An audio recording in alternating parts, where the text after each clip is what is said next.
En esta mañana quiero compartir algo que podríamos titularlo Dos servidores del diablo. Dos extremos de servicio a Satanás. Y el tema u objetivo de la predicación en este día es que nosotros podamos apercibirnos y entender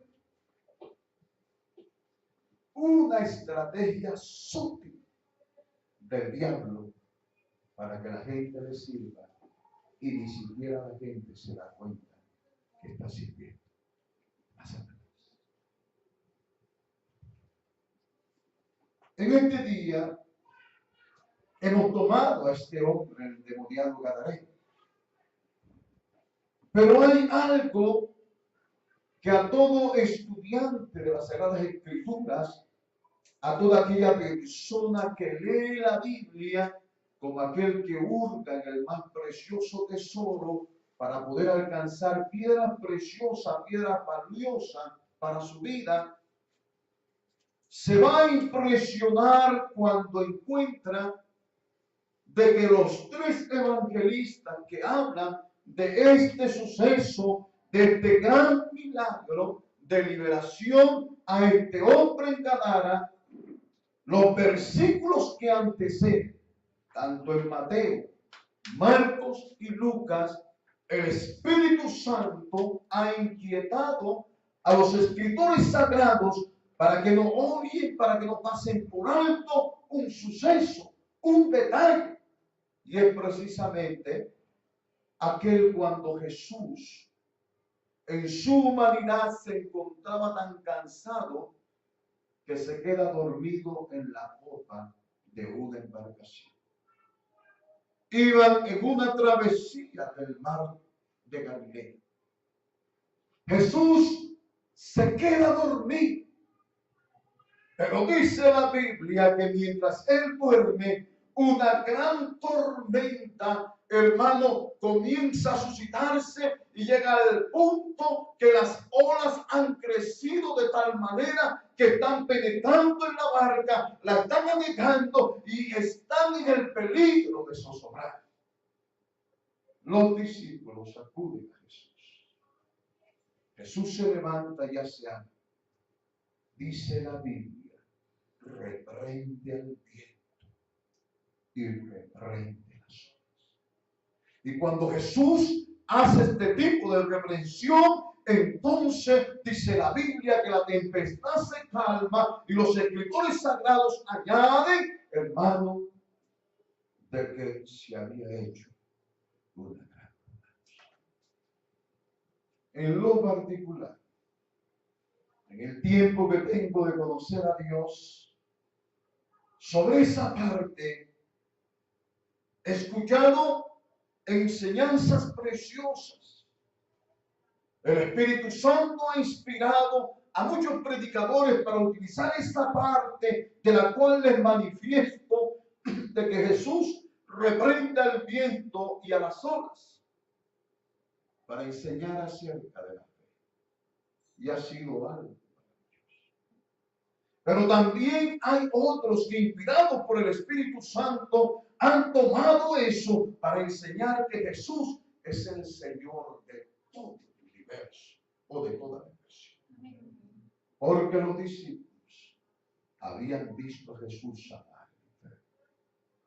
Los discípulos habían visto a Jesús limpiar el leproso y una serie de milagros.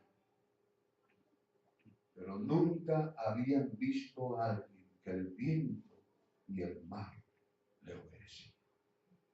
Es tal el impacto que, hermano, todos los evangelistas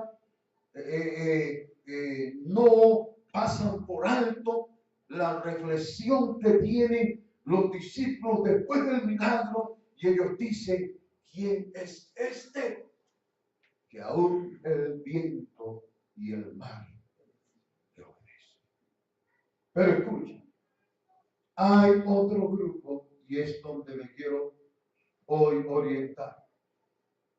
Hay otro grupo que a causa de decir que el reprende, el viento y el mar, hermanos, llegan a una interpretación. Y la interpretación es que no era un simple fenómeno natural. Había un gestor de esa tormenta. Era el mismo Satanás. Era el mismo diablo, hermano, que había creado esa tormenta, podíamos decir, para matarlos, o también podíamos decir para impedir que Jesús y sus discípulos llegaran a ganar. La pregunta entonces sería, ¿por qué Satanás está tan ocupado, preocupado en gran manera de que Jesús y sus discípulos no lleguen a ganar? Mis amados hermanos, Satanás sabía lo que iba a ocurrir. Permítame decirle de manera humana, no de manera espiritual y divina, pero honestamente el más grande milagro de liberación que encontramos en el Evangelio es el milagro de la liberación del endemoniado. Pero lo digo en la parte humana porque para mí, hermano, si Dios sana un dolor de cabeza o sana un enfermo de cáncer, es tan grande para mí la sanidad del dolor de cabeza como es tan grande la sanidad del cáncer. Porque lo hizo. Pero Isabel, en este momento estamos ante un gran cuadro. Creo que ustedes han leído o habrán escuchado de las liberaciones que hizo Jesús. Impactante, por ejemplo, la mujer sirofenicia detrás del maestro, tengo una hija gravemente atormentada, los discípulos le dicen, repréndela porque la voz detrás de nosotros. Jesús se devuelve y le dice, no conviene, porque era una mujer sirofenicia, no judía, no conviene echar el pan de los hijos a los perrillos, y ella le responde, pero aún los perros comen de las migajas que caen a la mesa de sus amos. Jesús se impacta y dice, tu fe ha sanado. Dice Jesús que no había visto nada. Pero escúcheme, era un demonio quien la tormenta. ¿Han visto o han leído, han escuchado cuando Jesús desciende del monte que se conoce como de la transfiguración, porque allí se mostró Jesús junto a Moisés y a Elías, y cuando Jesús desciende, hermano, hay una discusión de sus discípulos ahí con unas personas, y Jesús entonces se acerca y pregunta qué discuten, y un padre de familia le dice al Señor, traje a mi hijo porque hay un demonio, escúchame bien, hay un demonio que lo sacude, y mi hijo echa pumarajo, y mi hijo se va secando, lo traje a tus discípulos, y tus discípulos no lo pudieron echar. Y fue algo tan impactante que es donde surge esta generación no sabe, sino con oración y ayuda. De pronto han escuchado de aquella mujer que incluso, y esto, hermano, para que ustedes vayan entendiendo esa parte espiritual, esa mujer incluso iba a la sinagoga, pero por 18 años, hermano, tenía un mal. La mujer era totalmente encorvada, no se podía levantar. Los médicos decían una cosa, decían otra, pero llegó Jesús, y no quiero decir que todos los encorvados estén endemoniados, pero el demonio la tenía poseída, y ese espíritu de enfermedad la hacía dominar su cuerpo. Pero en este caso, hermano, estamos hablando de un hombre poseído de una legión. ¿Qué es una legión? Para entender, tenemos que ubicarnos en el contexto de los días de Jesús, especialmente en lo que es el Imperio Romano. Dentro del ejército romano hermanos, una legión era una tropa conformada, hermano, en una aproximación de 3.000 a 6.000 soldados. Quiere decir que este hombre tenía miles de demonios. Sí, María Magdalena solo tenía 7 y los demonios le hicieron ser una prostituta. Pueden ustedes dimensionar qué es el personaje.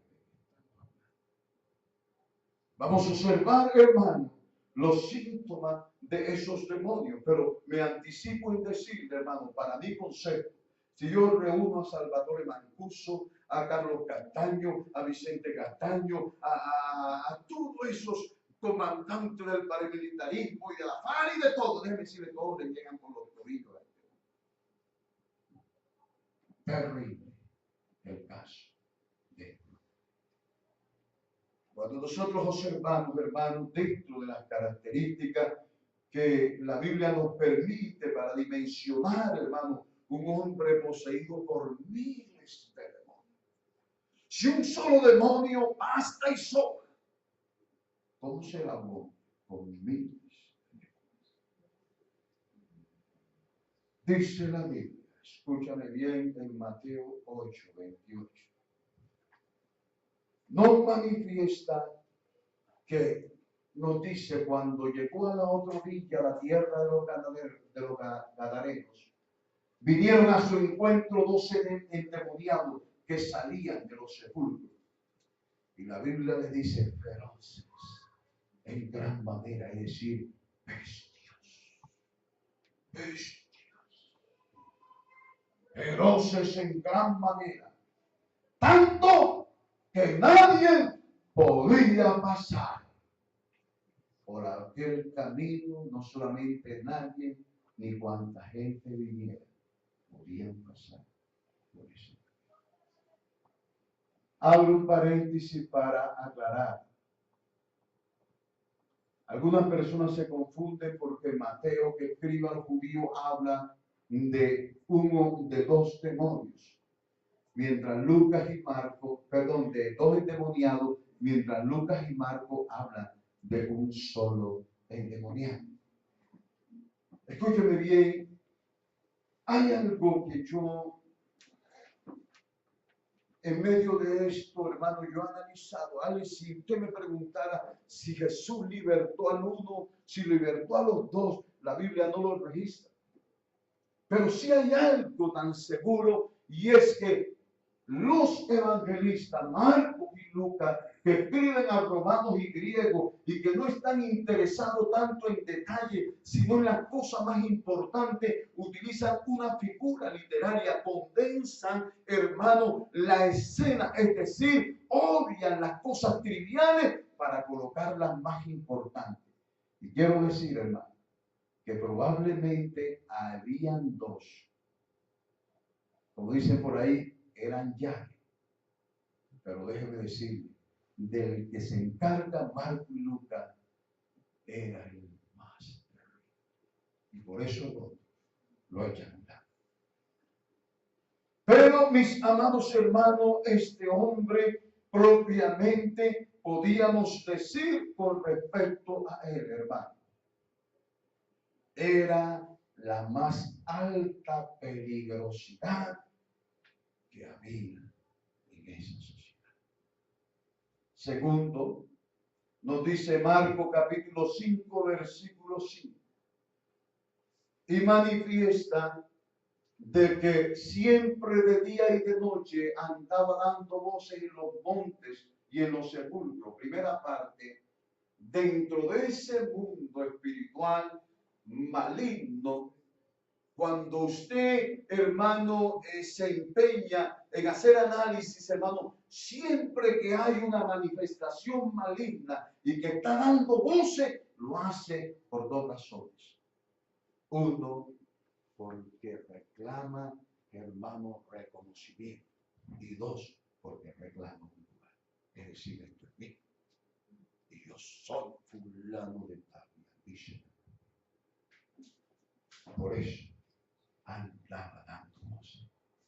Pero escucha, dice la Biblia, este hombre que era terrible con todo el que pasara por el camino, hermano, este hombre tomaba piedra y se golpeaba. Yo me imagino, hermano, la cara de ese hombre con sangre, pero ya seca en la cara y el cuerpo, porque ese hombre es una cuestión, hermano, espantosa. Es una cuestión, hermano, impresionante en lo más bajo en que el diablo había llevado a este hombre. Pero volviendo nuevamente al Evangelio según San Lucas, en el versículo que leímos 8:27, escucha lo que dice la Escritura. Al llegar él a tierra, vino se encuentra un hombre de la ciudad endemoniado desde hacía mucho tiempo, y escucha, no vestía ropa ni moraba en casa. Es decir, este hombre no tenía ley para consigo mismo, ni tenía ley para con la sociedad. No conocía. Y además, dice la Biblia, habitaba en los sepulcros. En los días de Jesús, los sepulcros eran considerados lugares inmundos. Nos dice el versículo 29, mi amado hermano, de que este hombre tenía algo impresionante, porque este hombre lo habían atado con cadenas y grillos, pero a pesar de atarlo con cadenas y grillos, hermano, por la fuerza de los demonios, este hombre rompía esas cadenas. Una vez estuve yo leyendo acerca de una experiencia de una mujer endemoniada. Conozco de mucho, pero la última que estuve leyendo era una mujer de baja estatura, y llegó alguien a reprender y echar fuera un demonio que había en esa mujer. ¿Y sabe qué pasó? La mujer estaba frente a un hombre que se dice que medía como 1,83 de altura, es decir, era alto. Y el tipo era fornido. Y cuando el tipo se acerca para reprenderle a aquel demonio, la mujer lo prende y lo alza así. Y la gente dice, ¿cómo podía esa mujer bajita alzar a un hombre que tal vez pesaría 110 kilos, quién sabe cuánto? Pero hermano, no era ella, sino los demonios que habían hecho. Denle un aplauso al Señor.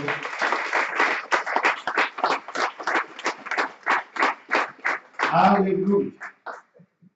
Una fuerza descomunal había en esa mujer. Pero mis amados hermanos, este versículo nos ayuda a nosotros a comprender lo que la sociedad había intentado hacer por aquel hombre.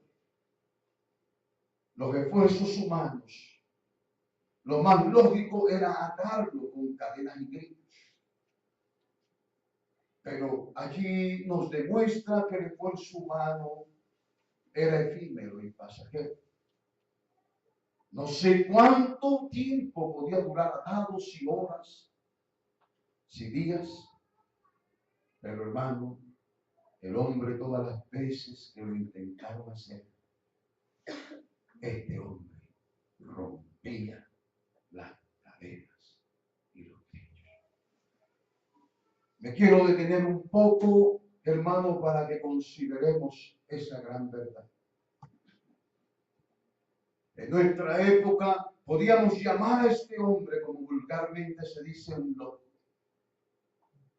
Pero escúchame bien, lo que el esfuerzo humano no puede hacer, el psiquiatra, el psicólogo y el médico, la misericordia y el amor de Dios sí lo puede hacer.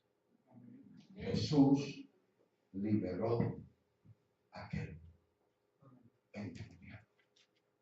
Pero ahora, hermano, surge una pregunta. porque este hombre tenía miles de demonios.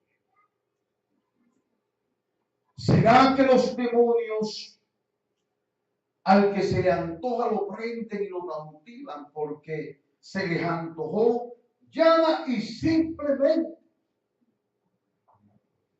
Pues yo quiero decirles unas verdades.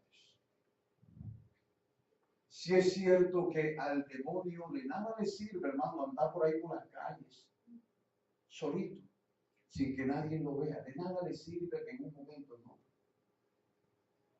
El demonio necesita de cuerpos. Y un interés de los espíritus inmundos es hallar cuerpos.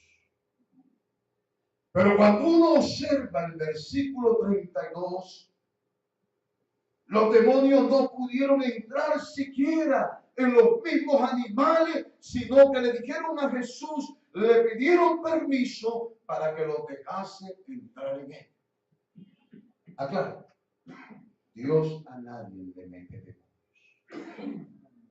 Pero he tomado esto para decirles a ustedes, hermanos, que los demonios entran cuando el hombre, o sea, la persona, conscientemente, deliberadamente, le abre la puerta a ellos. ¿Sí me doy a comprender? Él no puede entrar porque quiere entrar. Él entra porque la persona le abre. Alguien decía, y quiero que usted entienda esta parte. Ustedes saben que la Biblia habla de Belzebú, príncipe de los demonios. Y era representado por una mosca.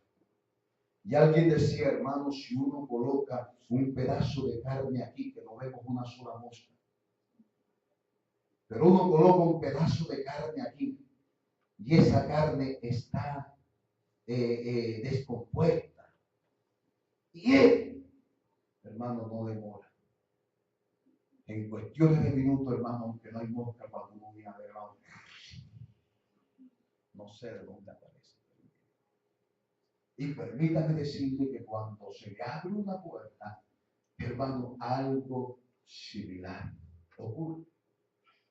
Pero ¿qué pasa, hermano? Que cuando nosotros cuando nosotros hablamos con respecto a las puertas que alguien puede abrirles a un ser espiritual maligno, la tendencia o la mayor inclinación que uno ve es porque la persona en un momento está practicando cosas oscuras.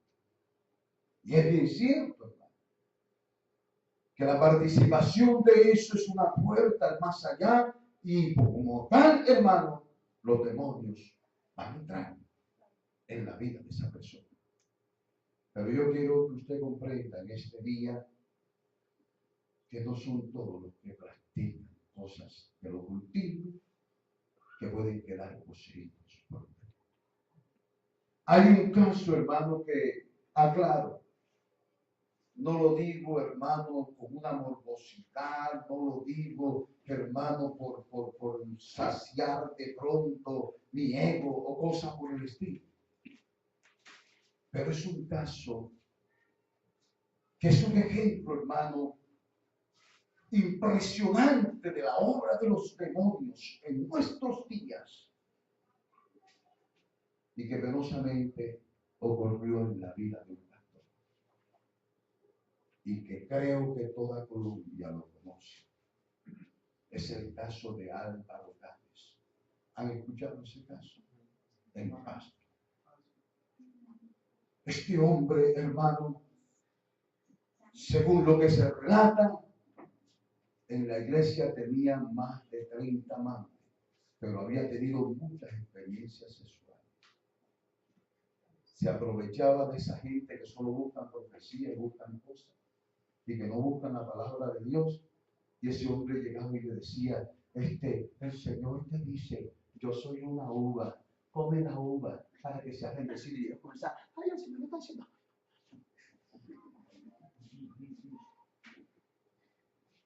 Toda esa gente que no busca la palabra.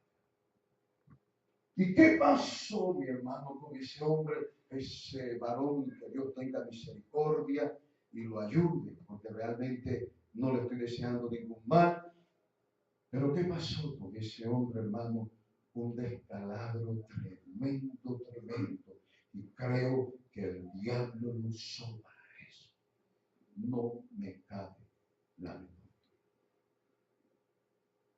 Pero yo soy de aquellos que no simplemente observo la fiebre, sino observo el virus que ocasiona la fiebre. Me está cogiendo ya el tiempo. Ah, no, si son las 11. Yo pensé que eran las 11:30. Sí, entonces, tranquilo. Entonces, mis amados hermanos y hermanas, yo observo más allá de las cosas. Cuando yo veo que este hombre está predicando en Pasto, Pasto es un lugar arraigado a la tradición de la religión popular. Y para que ese hombre haya tenido una iglesia grande, es porque ese hombre un día tenía de Dios. Ese hombre tenía que ser respaldado con el Señor, por el Señor. Pero un día, hermano, ese hombre se dio a una cáscara del diablo. Por ejemplo, puedo mencionar, o sea, estoy aquí haciendo hipótesis. Un día, hermano, se entretuvo en una pornografía. Y pensó, hermano, de que podía dominar aquella situación. Y resulta, mi hermano, que la situación lo dominó. Dios lo había bendecido tan grandemente y cambió la bendición de Dios. Probablemente un día cayó en adulterio. En su debilidad humana cae en adulterio. Pero mi amado hermano, no fue el hombre que se arrepintió, sino que le dio rienda porque pensaba que podía dominar la situación. Y la situación lo dominó. Lo que yo quiero decirles a ustedes en esta hora, hermano, de que una persona no simplemente le abre las puertas a un demonio para que lo posea porque practica brujería, porque practica hechicería. Permítame decirle en esta mañana que todo pecado que se hace deliberadamente, porque el hombre peca por omisión o por comisión, pero cuando un hombre sabe que está pecando, cuando un hombre que sabe que está haciendo lo malo y no tiene restricción para detenerse y decir no más y se arrepiente delante de Dios, déjame decirle, cae en demonio. Cae. Sea pastor, sea misionero, sea lo que sea. El endemoniado Gadareno tuvo que haber practicado algo, escúcheme bien, o alguien lo hizo por él. Porque cuando hay una autoridad, el padre y la madre, y se lo entregan al diablo de alguna u otra forma, déjame decirle, el diablo se apodera de él. Eso es, hermano, una solemne realidad. Pero bien, mis amados hermanos, esto podríamos llamarlo en este día uno de los extremos de los que sirven a Satanás. Aquellos donde visiblemente se hace manifiesta la obra del diablo. Y lo podemos identificar y decir: tal persona tiene un espíritu inmundo, tal persona está contigo. Porque se hace. Pero yo quiero, antes de hablar del otro extremo, que es la forma sutil de Satanás para poder usar a las personas para que las personas les sirvan, yo quiero abrir un paréntesis y mencionar dos cosas. Me las considero muy pertinentes. Alguien dijo: el Espíritu Santo ha permitido que que sea plasmado en las páginas de las Sagradas Escrituras la historia del endemoniado gadareno, por la sencilla razón que la historia del endemoniado gadareno es la radiografía de todo aquel que es usado por el diablo. Cuando uno observa detalles, por ejemplo, la alta peligrosidad que era aquel hombre, déjeme decirle, ¿sabe cuál es el más grande depredador de todo el universo? Ni siquiera digo del planeta Tierra. ¿Sabe cuál es el más grande depredador? El ser humano. No solamente es del hombre contra el hombre, sino contra la fauna, contra la flora, contra la hidrografía, los mares, todo, todo, todo. El diablo lo usa y el hombre es la más alta peligrosidad que tiene este planeta, por ser usado por Satanás. Pero de igual forma, mis amados hermanos, al igual que este hombre no tenía ni ley consigo mismo, ni ley con la sociedad, que aunque era un esquizofrénico loco, en psicología se llama sociopatía. ¿Cuál es la sociopatía? La sociopatía es aquella persona, hermano, que cuando le dicen, esto no se le va a hacer, hermano, le da un gusto. ¿En cuánto más tengo que hacer? Por eso me duele que en nuestros tiempos se le enseñe a los padres que a los hijos no hay que corregirlos, que no hay que enseñarle ley. Porque cuando la gente no conoce ley, no conoce sus límites. Y cuando no conoce sus límites, el diablo los usa. Y es lo que vemos hoy por hoy en nuestros tiempos, hermano. Lo que es más prohibido es lo que más la gente acude. Pero también, mis amados hermanos, dice que este hombre habitaba en lugares inmundos. ¿Sabe cuáles son los mejores negocios que hay en la sociedad? Los lugares inmundos, los bares, las cantinas, las discotecas, los prostíbulos y todo aquello donde se junta, hermano, la concupiscencia y la lascivia. En realidad sí sigo mencionando, pero por cuestiones del tiempo, hermano, es patética la verdad que vemos en toda sociedad y podemos descubrir, hermano, cómo el diablo está ahí agazapado y la gente en un momento le da un nombre de chévere o le da un nombre de una u otra manera, pero honestamente, hermano, en el fondo, Satanás es quien está teniendo provecho de toda esa situación. Pero lo segundo, mi hermano, y es lo que yo quiero que usted en este día tome en gran manera en cuenta, y son los demonios.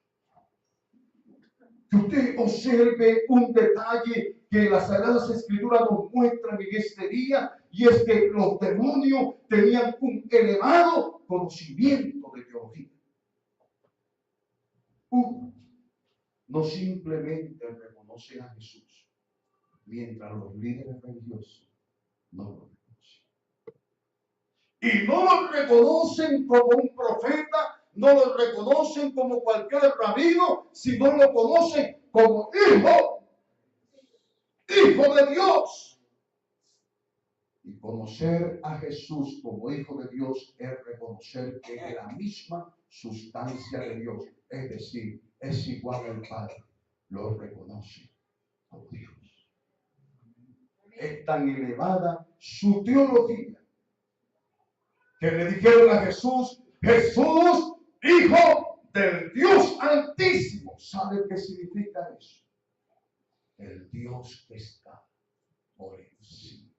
Amén. Así es. Amén. Hermanos, podría seguir mencionando toda la conversación cuando incluso en Mateo dice la Escritura, hermano, y uno se da cuenta cómo ellos tienen una conciencia de la eternidad, que muchos, incluso cristianos evangélicos, para ellos el cielo o el infierno es algo novelesco. Crean. Pero ellos le dijeron al Señor, ¿por qué vienes a atormentarnos antes de tiempo? Ellos saben, hermanos, cerca de esa eternidad que les espera. Pero yo quiero aprovechar en este paréntesis, hermano, para que ustedes comprendan el por qué la insistencia nuestra, mi hermano, en decirles a ustedes, no se limiten simplemente a la experiencia del predicador, busquen experiencia con Dios, métanse en la Biblia, porque el primer predicador que hay en la historia de la humanidad fue el diablo. Lo ven en el huerto. ¿No ha dicho Dios que no toma? ¿No lo ves ahí predicando? Fue el primer predicador que... Pero yo quiero que sepan en este lugar, hermano, que si hay un arma para uno vencer al diablo, es el conocimiento de la palabra de Dios. Jesús lo demostró cuando en el desierto de la tentación se defendió diciéndole, escrito está. Por la palabra. Quiero aprovechar para decirle, hermano, sáquese de esa mentalidad. Ay, es que yo me voy en esa iglesia porque allá me hablan de prosperidad, me hablan de no sé qué, me hablan de esto y esto. Y en la otra iglesia, mire, hermano, es mejor que le digan una verdad amarga y no que le digan algo dulce, pero que es mentira. Aprenda de eso, porque el diablo también sabe. Cierro mi paréntesis para mostrar entonces el otro extremo, mis amados hermanos. El otro extremo que hay en cuanto a los servidores del diablo. Déjeme decirle, en este caso, nadie se da cuenta, pero sirve a Satanás. Cuando uno observa a los moradores de Gadara, uno encuentra que su apariencia es algo normal, es decir, eran personas que probablemente tenían proyectos de vida, eran personas que probablemente se ajustaban a normas sociales, en fin, vivían, hermanos, bajo una ética para mostrarse como hombres de bien. Pero escuchen bien, hay un detalle que Marcos rescata y que me permite o nos permite en esta mañana mirar más allá de las apariencias. Escuche lo que dice el Evangelio según San Lucas en el capítulo 5, versículo 10, nos manifiesta. Y le rogaban mucho que no los enviase fuera de aquella región. La pregunta es, ¿por qué los demonios se querían quedar en Gadara? ¿Por qué? Tal vez, hermano, porque estaban extasiados en los paisajes de Gadara. Cuando un demonio hace así, aquí y aparece en Rusia, ¿qué le va a interesar de los paisajes? ¿Será que los demonios, hermano, estaban allí porque las mujeres eran bonitas? Mujeres como unos proponen por allá, no se sabe ni la bonita ni bien la maluca.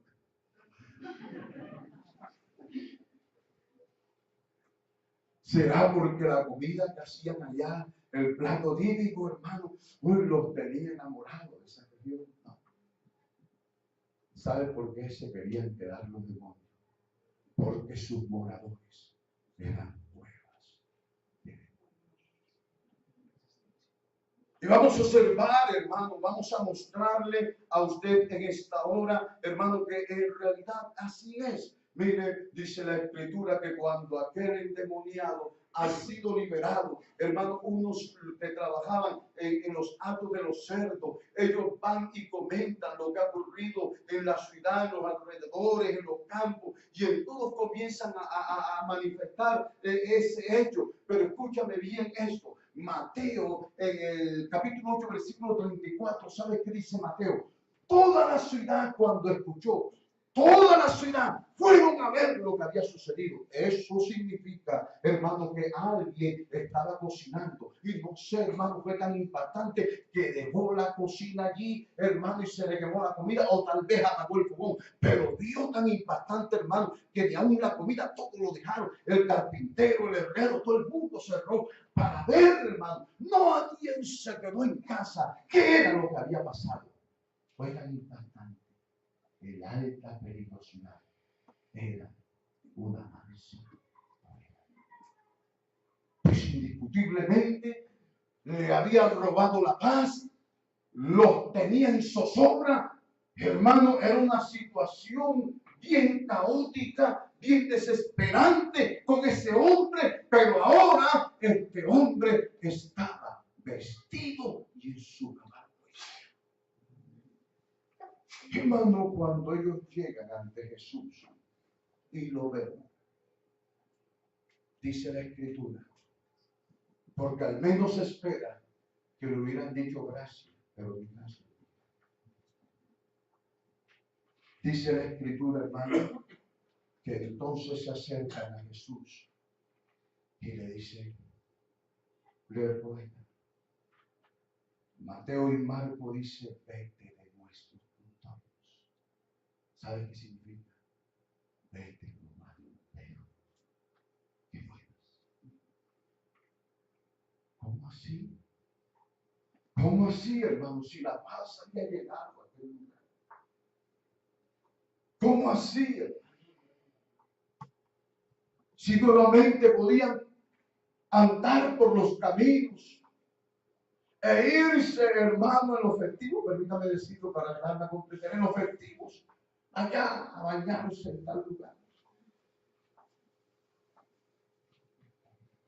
Ya lo podían hacer, pero anteriormente no lo hacían. ¿Y cómo así que ante ese gran milagro, la respuesta de ellos es, Jesús dice que no manifestó nada, dio su espalda, su vena. Y se fue. Pero escúchame bien, hermano. Tal vez la gente ha aludido en gran manera que ellos, la principal divisa que tenían era la cría de cerdos. Y ellos sabían que en Gadara y toda esa región habían endemoniados. Pero ellos tenían sus negocios de cerdos. El miedo no es tanto, porque qué miedo si ese hombre, Jesús no ha llegado allá, hermano, con caras ni con cosas. ¿Cuál era el miedo? El miedo era que siguieran saliendo del mundo y metiéndose a los cerdos. Y se acabaran los cerdos. Óyeme bien, hermano. Una muestra clara y patética que estos hombres se reguían a Satanás es que ellos, hermanos, sí han tenido una gran pérdida, porque no fue 5 ni 10 cerdos, 2,000 cerdos se habían precipitado. Nadie dijo, ¿quién me paga mi cerdo? Nadie en un momento exclamó y manifestó, yo que pensaba ahora que viene la Navidad, matarlos y esto, y ahora qué voy a hacer. Nadie dijo nada. Nadie dijo absolutamente nada. Pero dice la Escritura, le rogaron, fueron bajitos. Por favor. Es lo mismo que ocurre en el tiempo de los demonios. ¿Qué ocurrió? Ellos reconocieron quién era aquel que había libertado al endemoniado Gabriel. Ellos reconocieron que Jesús venía de Dios. En otras palabras, creemos en ti, pero queremos estar lejos de ti. Creemos en ti, pero no te seguimos a tu manera. Te seguiremos, pero a nuestra manera. ¿Quién puede decir que esas personas sí están endemoniadas? Nadie. Pero yo quiero que sepa, hermano, como una prueba patente, que todo el que sigue a Jesús a su manera, termina sirviéndole al diablo. Le voy a mostrar un ejemplo. ¿En qué parte de las Escrituras encontramos a los apóstoles y profetas y maestros de la palabra de Dios y al mismo Señor Jesucristo haciendo el énfasis todos los domingos? Prosperidad, prosperidad, prosperidad, prosperidad. Jesús enseñó la verdadera prosperidad y dijo, la material viene por añadidura, pero la verdadera prosperidad busca el reino de Dios Jesucristo. Eso lo enseñó Jesucristo. Pero mire, simplemente en Colombia de 5.300 iglesias, 5.300 personerías jurídicas, sin meter las iglesias que han salido. Eso es lo que nos dice el Ministerio del Interior. 5.300 personerías jurídicas. 20 que simplemente se empecinaron. Hablar de prosperidad, no simplemente porque la gente fuera próspera, sino por enriquecerse ellos mismos. A su nombre. Por un aplauso al Señor. Ya voy a terminar, hermano. Aguante el sueño. Ya voy a terminar. Pero estoy propiamente en el objetivo que yo quiero mencionar. Hermanos, escúchenme bien. Hoy en día, usted lo dirá, porque esto no es cuestión de emoción, véanlo en la realidad. En esta ciudad y en toda la ciudad, la gente prefiere más las doctrinas erradas y falsas que llegar. Es así, ¿o es mentira? Estoy diciendo, en mi tiempo no era eso. En mi tiempo no era eso. Yo hablo no simplemente porque se lo escuché a Marco Díaz, al otro, a Daniel Montero, ni nada de eso. Yo hablo con una experiencia de más de 30 años de estar caminando con Dios y estar haciendo análisis de la obra del Señor. En mi tiempo no era eso. En mi juventud no era eso. Yo me hago una pregunta. Aunque hablaron de Dios, ¿a quién se pide? A Dios siempre. A Dios. La iglesia está en detrimento, precisamente. Y es una minoría, no es la mayoría, porque yo sé que todavía hay hombres de Dios. Pero hermano, eso no te muestra a nosotros. Y es un simple llamo ejemplo. Pero usted cree, hermano, vea, yo voy a enseñarle en esta hora de detalle. Hay gente que va a una iglesia, vea usted. ¿Cómo le sirven al diablo? ¿Y sabe para qué van a una iglesia, hermano? Cuando salen, ay, ese pastor, ay, ese iglesia, ay, ojo, para todos, para todos, para todos, para todos. Cuando usted escuche eso, sabe que es el diablo. No tenemos, no somos perfectos, tenemos que. Pero usted es justo.